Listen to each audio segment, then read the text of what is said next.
अरे वो सब सुपरफिशियल है।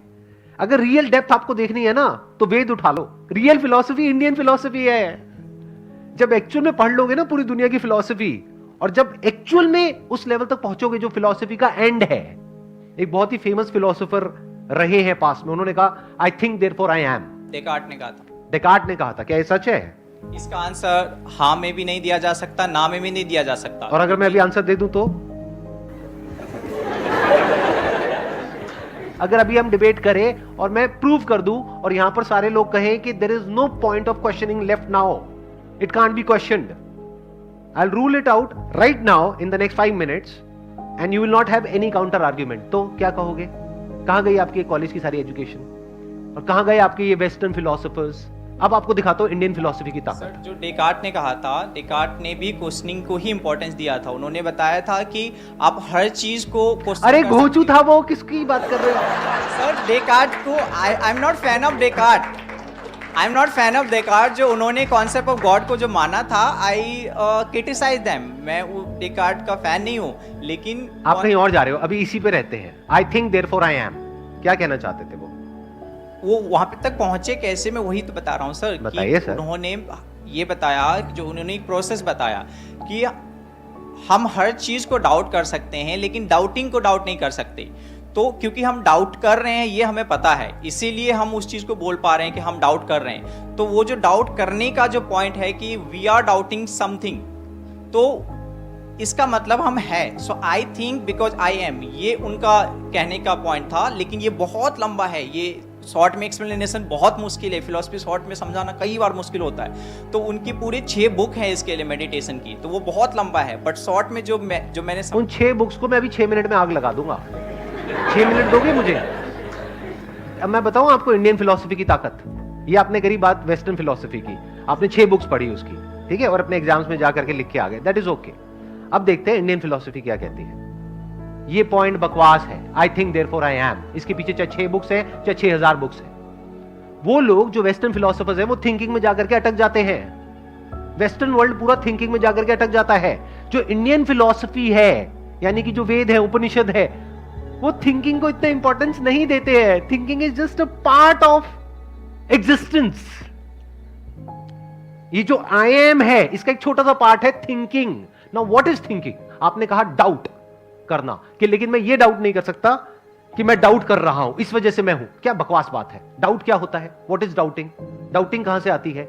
डाउट आता है जब माइंड में 2 चॉइसेस होती है। Existence is choiceless. इस बात को आराम से बैठ करके समझना मैंने क्या बोला है। नंबर 1। नंबर 2, आई एम, इसको आप क्वेश्चन नहीं कर सकते। आई थिंक को क्वेश्चन कर सकते हो। अगर अभी मैं आपकी मेमोरी निकाल दूं, याददाश्त चली जाए, उसके बाद आप हो या नहीं हो। लेकिन मैं आपसे पूछूंगा आपका क्या नाम है, क्या जवाब दोगे? मेमोरी नहीं रहेगी तो बताने की कंडीशन में नहीं रहूंगा। थिंकिंग कहां है? नहीं है। Without memory there is no thinking, but you still exist. Sir, Descartes ने बहुत प्रॉब्लमेटिक बातें कही है, आई एग्री विद यू। अरे सिर्फ डेकार्ट नहीं, ये सारे वेस्टर्न फिलोसोफर्स जो है, जिनको आप पढ़ पढ़ करके खुश हो रहे हो, इसमें से 99% क्रैप है। तो क्रैप को क्यों अपने दिमाग में भर रहे हो? अरे भाई साहब, चेस खेलो। और अगर फिलॉसफी और अगर एक्चुअल फिलॉसफी को समझना है ना, एक्चुअल फिलॉसफी, तो इंडियन फिलॉसफी को समझो। इसकी पावर तो आप सोच भी नहीं सकते कहां तक है और क्या है। मैं इसको इस पॉइंट से नहीं देखता कि इंडियन अच्छा है या वेस्टर्न अच्छा है। मेरा पॉइंट ये है कि हर एक चीज, चाहे कहीं का भी हो, अगर उसमें लॉजिक है, कुछ ऐसा है जो आपके माइंड को थोड़ा और इवॉल्व करे, तो that is good to study. भाई साहब, लॉजिक की एक लिमिटेशन है। ये जो लॉजिक आया है ना, ये आया है वेस्ट से। Logic is in the realm of thinking. Without thinking there is no logic. में काफी पॉइंट पे सुपरफिशियल चीजें भी तो है, चाहे वो रिलीजन से रिलेटेड हो या कॉन्सेप्ट ऑफ गॉड हो। वो कहां नहीं है? वो वेस्ट में नहीं है क्या? वेस्ट में है, बट पॉइंट इज कि जिस लेवल पे उसको मैं सबकी भावनाओं को कदर करता हूँ। मैं ये नहीं कह रहा हूँ, बोलो ना, खुल के बोलो, क्या दिक्कत है? कि जब हम किसी कॉन्सेप्ट ऑफ गॉड को लेकर के बहुत ज़्यादा वो होते हैं, और उससे सिर्फ वो एक बिलीव नहीं रहता, उसकी वजह से ग्राउंड लेवल पे वायलेंस होते हैं, बहुत सारी चीज़। मैं पोर्शन की बात कर रहा हूँ, जो ज़्यादा पोर्शन है हमारे सोसाइटी में और आजकल भी खासकर। तो एक कॉन्सेप्ट नहीं है, एक गॉड के कॉन्सेप्ट से 1000 गॉड हमने बना दिए, जबकि ये भी मानते हैं कि गॉड से फेक है, फिर भी 1000 अवतार बना दिए, 1000 रिलीजन बना दिए, 1000 चीज़ें बना दिए। सो मेरा पॉइंट है कि एक पॉइंट जिसको हम उस पर हम क्वेश्चन ही नहीं करते, हम बस हमने इंसान जैसा इमेज बना दिया, हम उसका बस बिना किसी से बस हम पूछते रहते हैं। माय पॉइंट, मैं एक ऐसे लेवल पे हूँ जहाँ पे मैं गॉड को नहीं मानता और मानता भी हूँ, मैं किसी एक कंक्लूजन पे नहीं पहुँचा हूँ कि गॉड है या नहीं है, बट ये मान लेना कि गॉड है और उसके लिए हर वो चीज़ बिल्कुल ब्लाइंडली एक भीड़ की तरह फॉलो करते रहना, तो आई डोंट लाइक दैट। तो ये चीज़ मैंने जो सीखी है, थोड़ा थोड़ा पहले से भी था, लेकिन स्टडिंग फिलोसफी में ज़्यादा सीखी है, क्योंकि philosophy is the only place where you can question. आप टेंपल के सामने, मस्जिद के सामने जाके गॉड को क्वेश्चन करोगे, प्रोबेबली नेक्स्ट डे आप जिंदा भी ना रहो। इतनी टेंशन ना लो, आप जिंदा रहोगे। यहाँ पे कैमरे में आपकी शक्ल पूरी पूरी दिख रही है, टेंशन क्यों ले रहे हो? आप क्वेश्चन कर रहे हो, इसमें गलत क्या है? वो मैं बोल रहा हूँ कि अब मैं एक बात बोलूं, आपने बोल दिया, अपना आर्ग्यूमेंट दे दिया। इस दुनिया में कौन लोग हैं जो प्रॉब्लम क्रिएटर हैं? वो जो करोड़ों भगवानों को मानते हैं, क्या वो आपस में लड़ते हैं? या वो जो कहते हैं कि एक ही भगवान है दुनिया में, जो भी उसको नाम देते हैं, और कहते हैं वो ही सच है, बाकी सब झूठ है? आराम से समझिए कि जो हिंदुइज्म है वहां पर करोड़ों भगवान क्यों हैं, उसका लॉजिक क्या है। पहाड़ की भी पूजा हो रही है, मिट्टी की जो मूर्तियां उसकी भी पूजा हो रही है, सूर्य की भी पूजा हो रही है, चांद की भी पूजा हो रही है। किसकी पूजा नहीं हो रही है? धरती, जल, अग्नि, वायु, आकाश, सबकी पूजा हो रही है। तो हिंदू धर्म जो है वो क्या कहता है? सब में भगवान है। इससे बढ़िया फिलॉसफी, इससे अच्छी फिलॉसफी हो ही नहीं सकती, इससे ओपन फिलॉसफी हो ही नहीं सकती। मतलब आप भी भगवान हो, आपसे भी जब मिलते हैं तो ऐसे करके मिलते हैं। मतलब क्या? कि आपके अंदर का जो भगवान है उसको मैं प्रणाम करता हूं।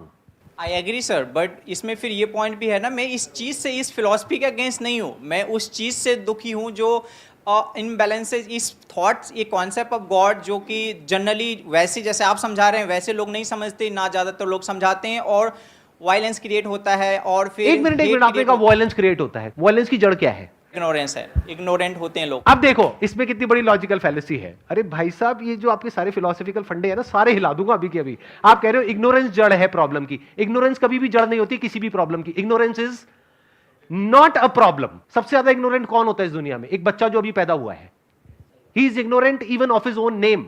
Is he a problem? तो ignorance is not a problem, wrong knowledge is a problem. Animals are ignorant, they are not a problem, right? You agree? Animals के लिए हम प्रॉब्लम है, इंसान प्रॉब्लम है।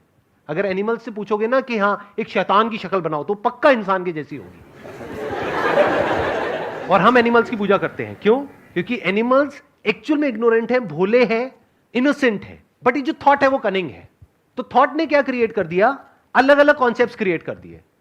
तो एक कॉन्सेप्ट है कि इस दुनिया में एक ही भगवान है, जो उसको मानता है वो हमारा अपना है, और जो उसको नहीं मानता है वो सब पराये हैं, वो सब गैर हैं। दोनों में से किसी भी कॉन्सेप्ट के साथ अपने आप को बांधना क्यों?